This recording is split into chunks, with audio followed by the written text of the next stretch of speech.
अब हम इस बात पर मनन करेंगे कि महिमा में पवित्र सनातन परमेश्वर का मंदिर कैसे स्थापित किया जाता है।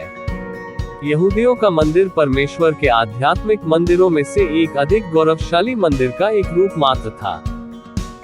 अब भी मैं तुमसे मंदिर के विषय में यह कहना चाहता हूँ कि कैसे इन दुखी लोगों, वे लोग जो आध्यात्मिक रूप से अंधे हैं, ने धोखा खाकर अपना भरोसा मंदिर पर रखा है और स्वयं परमेश्वर पर नहीं, क्योंकि उन्होंने भी अन्य जातियों की नाई मंदिर में उसका अभिषेक किया था। परंतु अब तुम यह सीख लो कि यहोवा किस रीति से कहता है कि मंदिर व्यर्थ है। यशायाह 40:12 में लिखा हुआ, किसने आकाश को अपने बित्ते से और पृथ्वी को अपने हाथ से नापा है? क्या वह मैं नहीं हूँ? यहोवा यूं कहता है, स्वर्ग मेरा सिंहासन है और पृथ्वी मेरे चरणों की चौकी है।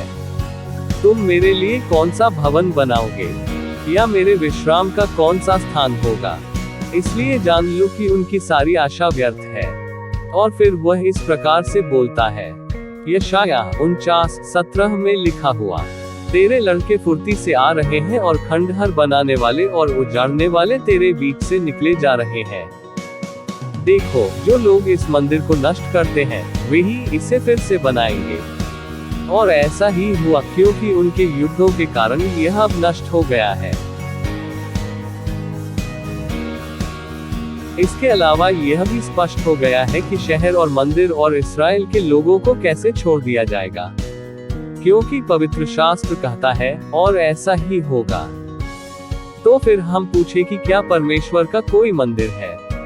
हाँ, है, और वह भी वहां जहां वह स्वयं घोषणा करता है कि वह उसे बनाएगा और पूरा करेगा, क्योंकि लिखा है, और ऐसा ही होगा जैसा कि ऐसा होगा।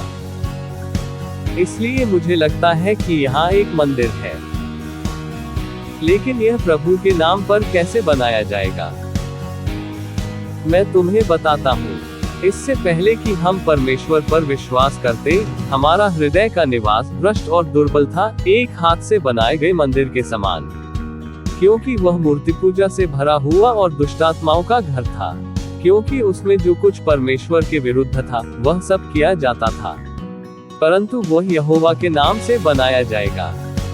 ध्यान करो कि यहोवा का मंदिर बहुत ही महिमा से बनाया जाएगा। और वह कैसे बनाया जाएगा, यह सीखो। अपने पापों की क्षमा पाकर और प्रभु के नाम पर भरोसा करके हम नए हो गए हैं और फिर से सृजे गए हैं, जैसे कि शुरू से ही थे। इसलिए परमेश्वर सचमुच हमारे घर में वास करता है। लेकिन वह हमारे अंदर कैसे वास करता है? उसके वचन का विश्वास के माध्यम से, उसकी प्रतिज्ञा का आह्वान के माध्यम से, उसके न्याय का ज्ञान के माध्यम से, उसके उपदेश की आज्ञाएं के माध्यम से। वह स्वयं हमारे अंदर भविष्यवाणी करता है, वह स्वयं हमारे अंदर वास करता है। इसलिए जो उद्धार पाना चाहता है, वह मनुष्य की ओर नहीं, बल्कि उस पर ध्यान देता है जो उसके भीतर रहता है और उसके द्वारा बातें करता है। और वह अचंभे से चकित होता है, क्योंकि उसने उससे कभी ऐसी बातें करते नहीं सुना। यह वह आध्यात्मिक मंदिर है जो प्रभु के लिए बनाया गया है।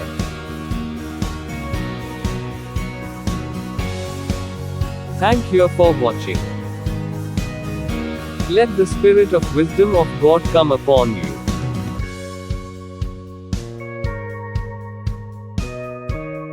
अगर यह संदेश आपके लिए उपयोगी है तो लाइक, शेयर और सब्सक्राइब करें।